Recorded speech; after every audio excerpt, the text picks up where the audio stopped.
Indeng ingkora ini dumahi rong aje akarong pacil lo karong atau beta karong ini dah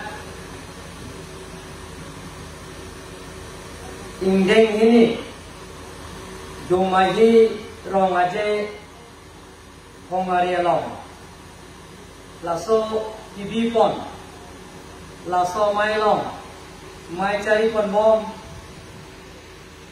mai fu gunaram terona ke hai presiden dumahi laso katalona mai lagen ke amar major উপস্থিত থকা ইলতুম লং নামে চতং বন্ধু ইলতুম কাচিং হন নাই Ning কাছে থেনাই ইলতুমারি চো মানে দুমরারি চো পুলিশিং রঙা কে হাই কেন্দাংলক আমার মাজর উপস্থিত থকা সেকেন্ড দুমাহি রঙাজে হে ফিসপেলার উপস্থিত থকা আমার জ্যেষ্ঠ বিধায়ক সদায় দিসপুর সমষ্টি সন্মানীয় বিধায়ক আমার অতুল বরা ডাঙরিয়া মঞ্চত উপস্থিত থকা আমার ভারতীয় জনতা পার্টি সেই দিসপুর লোকসভা সমষ্টি বিজুলী কলিতা নিধি ডাঙরিয়ানি রাংনাপেট ইলিতুমলং নাইজেতং দন কার্বি কালচারাল সোসাইটি আমাইফু চন্দ্রসিংহ কেহাই লাভেন আমার মাঝে উপস্থিত থকা সকলের শ্রদ্ধা বক্তা ডক্টর উমেশ ফাঞ্চ ডাঙরিয়া ডাইরেক্টর আসাম হেলথ সার্ভিস আর আমার মাঝে উপস্থিত থকা কনকজ্যোতি মারং ইএম কিবা তরস কাউন্সিল আমার মাঝে উপস্থিত থকা জবাইন টিপি ডাঙরিয়ানি ইএম কিবা তরস কাউন্সিল আর মঞ্চত উপস্থিত থকা গণ্যমান্য ব্যক্তিসকল আৰু ইয়াত নেতৃত্ব লোৱা কাৰ্বি ষ্টুডেণ্ট ইউনিয়ন সভাপতি কৰণ সিং ৰংহাং আৰু সাধাৰণ সম্পাদক ভৱেশ ফাঞ্চ ডাঙৰীয়াৰ পৰা আৰম্ভ কৰি মঞ্চত উপস্থিত থকা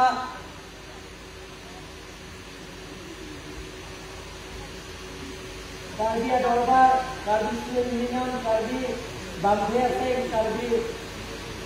কাৰ্বি আংলছ আছে আৰু all Assam Karbi student union আৰু সন্মানীয় গণ্যমান্য ব্যক্তিসকল আৰম্ভ ইয়াত শ্ৰদ্ধা আই মাতৃসকল আৰু বন্ধু বান্ধৱী যুৱক যুৱতীসকল আপ্ৰেম সিং এইটো ছেকেণ্ড দুমাহী ৰঙাজেলম লাচনা গাইতং লপত নিলিভান লাচনা বাৰসাই নাগিতিয়াপত বামক এই সেকেন্ড দুমাহী ৰঙাজে আজি 3 দিন কাৰ্যসূচী আজি অন্তিম দিনত লোক নিমন্ত্ৰণ কৰাৰ কাৰণে মই আপোনালোকক সকলো মোৰ ফালৰ পৰা আন্তৰিক আদৰ নমস্কাৰ জনাইছো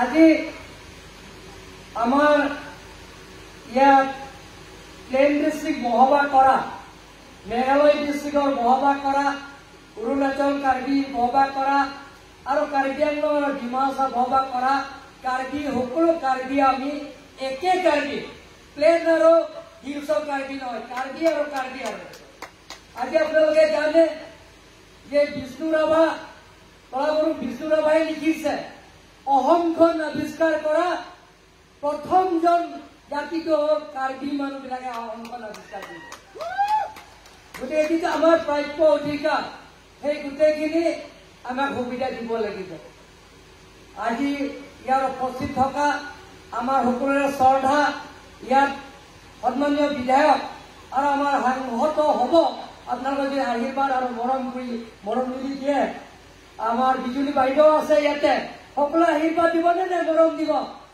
বা দিব চবে হাত চাপৰি হৈ যাব গতিকে আমাৰ অতুল বৰা ডাঙৰীয়া ইয়াত আছে মই আহি কৈছো দাদা ইয়াত দুমাহী কালচাৰেল কমপ্লেক্সৰ কাৰণে আপুনি যে ইয়াত মাটি দিব লাগিব তেখেত দিম বুলি কৈছে।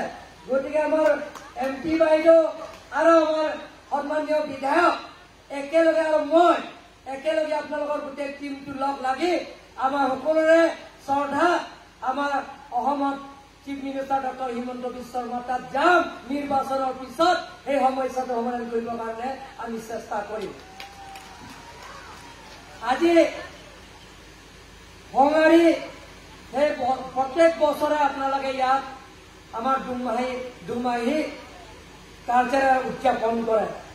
আমাৰ কাৰ্বি বিলাকক নিজৰ কলা সংস্কৃতি নিজৰ কালচাৰ বিজাই ৰখাৰ স্বাৰ্থত যে আপোনালোকে প্ৰত্যেক বছৰ ইয়াৰো পাতে আৰু কাৰ্বি আংলঙৰ পাতে। গতিকে সেই কাৰ্বি আংলঙৰ কাৰণে যোৱাবাৰ ভাৰতৰ ৰাষ্ট্ৰপতি অনাৰ কথা আছে, কিন্তু বতন ভাল নোহোৱাৰ কাৰণে আহিব নোৱাৰিলে। কিন্তু ডক্টৰ হিমন্ত বিশ্ব শৰ্মা ডাঙৰীয়া আছে, মেঘালয়ৰ পৰা তেখেতে আহিব বিচাৰিছে, কিন্তু বতৰ দিয়াৰ কাৰণে বৰষুণ হোৱাৰ কাৰণে তেখেতে আহিব নোৱাৰে। কিন্তু ডক্টৰ হিমন্ত বিশ্ব শৰ্মা ডাঙৰীয়াই কৈছে যে গোল্ডেন জুবলি ইয়াৰ হিচাপে অহা বছৰ অকল ভাৰতৰ ৰাষ্ট্ৰপতি আনিম বুলি তেখেতে প্ৰতিশ্ৰুতি দিছে। সন্মানীয় ৰাইজসকল, ইয়াত বেলেগ বেলেগৰ ঠাইৰ পৰা অহা ইয়াত আই মাতৃসকল যুৱক যুৱতীসকল যে আমি কাৰ্বি আংলং অট'নমাছ কাউন্সিলৰ তৰফৰ পৰা নিজৰ পুঁজিৰ পৰা যিটো নেকি ইয়াত আমাৰ কলা সংস্কৃতি জীয়াই ৰখাৰ স্বাৰ্থত আমি কাৰ্বি আংলং অট'নমাছ কাউন্সিলৰ পৰা প্ৰত্যেক বছৰ দুমাহী ৰঙাজী উদযাপনৰ কাৰণে প্ৰথমবাৰ 10 লাখ টকাত বাজেটৰ অন্তৰ্ভুক্ত কৰিম বুলি মই আপোনালোকক প্ৰতিশ্ৰুতি দিছো। গৈ 1 কোটি হ'ব পাৰে 2 কোটি হ'ব পাৰে, কিন্তু 10 লাখৰ পৰা আৰম্ভ কৰিছো। সন্মানীয় ইয়াত যিমানখিনি উপস্থিত থকা ৰাইজ আমাৰ সন্মানীয় বিধায়ক আছে, তেখেতৰ লগত লৈ আমি ডক্টৰ হিমন্ত বিশ্ব শৰ্মা ডাঙৰীয়াৰ লগত কথা পাতিম।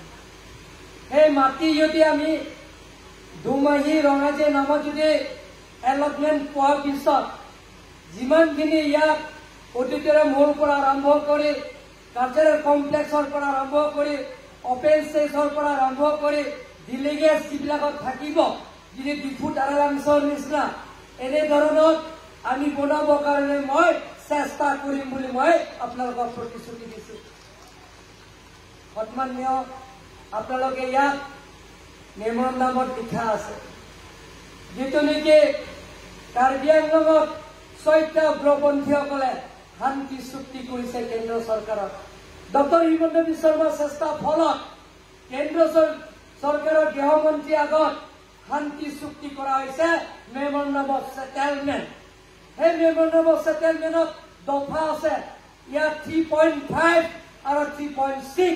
এইটো নিৰ্বাচনৰ পিছত বিজুলীৰ ফুকনে যদি আপোনালোকক আশীৰ্বাদ দিয়ে, মৰম কৰে, সহায়িতা কৰে, সেই দফাবিলাক আখৰে আখৰে পালন কৰিবৰ কাৰণে মই চেষ্টা কৰিম বুলি মই আপোনালোকক প্ৰতিশ্ৰুতি দিছো। সন্মানীয় ইয়াত উপস্থিত থকা যিমানখিনি এনডিচিৰ পৰা অহা লগতে কাৰ্বি আংলঙৰ পৰা অহা যিমানখিনি আমাৰ কলা সাংস্কৃতিক ভাল পোৱা প্ৰেমী আপোনাৰ সন্মানীয় ৰাইজসকল, আমি কাৰ্বি এক হ'ব লাগিব। ইয়াত কাৰ্বি আংলং আৰু অসম আৰু ভাৰতত বসবাস কৰা সকলো কাৰ্বি আমি এক হ'ব লাগিব।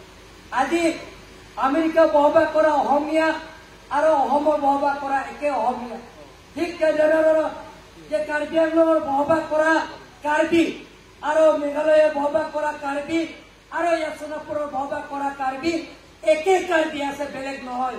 আমি একে কাম কৰিব লাগিব। ইয়াত যিমানখিনি প্লেন ডিষ্ট্ৰিক্টৰ বসবাস কৰা ইয়াত যিমানখিনি কাৰ্বি আছে, সেই কাৰ্বিৰ সমস্যাবিলাকক যিমান পাৰো আলাপ আলোচনাৰ মাজতে সমস্যাবিলাক সমাধান কৰিবৰ কাৰণে মই চেষ্টা কৰিম বুলি মই আপোনালোকক প্ৰতিশ্ৰুতি দিছো। অকল ইয়াত নহয়, আমাৰ কাৰ্বি আংলঙে আপোনালোকক মই অথনিও কৈছো যে ভাষণৰ আগতো কৈছো, অসমখনৰ প্ৰথম আৱিষ্কাৰ কৰা কাৰ্বিবিলাকে আৱিষ্কাৰ কৰিছে। সেইটো আমাৰ ডক্টৰ হিমন্ত বিশ্ব শৰ্মা ডাঙৰীয়া আছে। এইটো বিষ্ণু ৰাভা লিখা কিতাপতে আছে, আপোনালোকে সেই গ্ৰন্থটো পালে পঢ়িলে আপোনালোকে গম পাব। গতিকে আমাৰ কাৰ্বি মানুহবিলাকক অসমৰ মানুহে এতিয়া আমাক আগতে চিনি নাপাইছিল, কিন্তু এতিয়া লাহে লাহে চিনি পাইছিলে। ট্ৰাইবেল মানুহবিলাকক আগতে অকৰা বুলি ভাবে, কিন্তু ট্ৰাইবেল মানুহবিলাকক জনজাতি মানুহবিলাকক কাৰ্বিবিলাকক সহজ সৰল মানুহ হয়নে নহয়? আমি চিধা চিধি কোৱা মানুহবিলাকক সহজ সৰল বেকা বিকি নহয়। গতিকে আমাৰ ইয়াত স্থানীয় ইয়াত লোকেল MLA আমাৰ জ্যেষ্ঠ MLA মোৰে দাদা হয়, উত্তৰ পৰা ডাঙৰীয়া আছে, বিজুলী ফুকন ডাঙৰীয়া আছে। আমি ইয়াত যিমানখিনি সমস্যাবিলাকক তেখেতসকলৰ লগত লৈ অনাৰেবল চিফ মিনিষ্টাৰৰ লগত আলাপ আলোচনা কৰি সমস্যাবিলাকক সমাধান কৰিম বুলি মই আপোনালোকক প্ৰতিশ্ৰুতি দিছোঁ। আজি ইয়াত প্লেন ডিষ্ট্ৰিক্টৰ বহুতো সমস্যা আছে, যিটো 3.5, 3.6 ইয়াত চিটেলিঙৰ কথা আছে। ST হিলছ সেইটো প্ৰাপ্য পাবই লাগিব, আমাৰ অধিকাৰ সেইটো পাব লাগিব। আৰু লগতে যিটো নেকি ইয়াৰ অট'নমাছ কাউন্সিল ইয়াৰ এগ্ৰিমেণ্টৰ আছে, স্বাক্ষৰৰ আছে, শান্তি চুক্তি আছে কেন্দ্ৰ চৰকাৰ আৰু ৰাজ্য চৰকাৰ আৰু কাৰ্বি অট'নমাছ কাউন্সিলত। গতিকে ইয়াত সোনকালে যে প্লেন ডিষ্ট্ৰিক্ট অট'নমাছ কাউন্সিলত ইয়াত প্ৰতিষ্ঠা কৰিব লাগিব, আৰু এইটো হ'ব, আপোনালোকে চিন্তা কৰিব নালাগে। শান্তি চুক্তিৰ যিটো আছে সেইটো আখৰে আখৰে পালন কৰা হ'ব, আখৰে আখৰে পূৰণ কৰা হ'ব। আজি মই বিশেষ নকওঁ, সময় হৈছে। আপোনালোকে মোক নিমন্ত্ৰণ কৰিছে 11টা বজাত, মই বেলেগ কাৰ্যসূচী আছে, কাৰণ নিৰ্বাচন সময় মোক দায়িত্ব দিছে বেলেগ বেলেগ ঠাইত। গতিকে বেয়া পাব নালাগে, যিমানখিনি ইয়াত সমস্যা আছে আমি একেলগে কৰিম। যে আমাৰ মাজত মানে মিলন হ'ব লাগে, যে কাৰ্বি আংলং আৰু ইয়াত প্লেন ডিষ্ট্ৰিক্ট বহবাস কৰা কাৰ্বি এটা মিলন হ'ব লাগিব। সেই মিলন হ'লে যিকোনো সমস্যা সমাধান কৰিব লাগিব, সমাধান কৰিব পাৰিব। গতিকে মই বিশেষ নকওঁ। আৰু আগন্তুক নিৰ্বাচনৰ পিছত যিমানখিনি দল সংগঠন আছে, নিৰ্বাচনটো আহিব যাব, কিন্তু নিৰ্বাচনৰ পিছত যে সেই প্লেন ডিষ্ট্ৰিক্টত যিমানখিনি সমস্যা আছে, সেই মেমৰেণ্ডাম যিটো আপোনালোকে দিছে, সেই সমস্যাবিলাকক মই আখৰে আখৰে পালন কৰিবৰ কাৰণে মই চেষ্টা কৰিম বুলি মই আজি প্ৰতিশ্ৰুতি দি সকলোলৈ পুনৰবাৰ আমাৰ বিজুলী কলিতা নিধি আপোনালোকৰ আশীৰ্বাদ আৰু মৰম আৰু সহায়িতা কৰিব বুলি আশা ৰাখি ইয়াত যিমানখিনি অভাৱ অভিযোগবিলাকক পূৰণ কৰাৰ স্বাৰ্থত, যিমানখিনি আমাৰ প্লেন ডিষ্ট্ৰিক্টৰ কাৰ্বিবিলাকৰ সমস্যাবিলাকক পূৰণ কৰাৰ স্বাৰ্থত বিজুলী কলিতা নিধি ডাঙৰীয়াই আপোনালোকক ভোট দিব বুলি আশা ৰাখি পুনৰবাৰ নমস্কাৰ জনাই মোৰ চমু ভাষণ সামৰিব।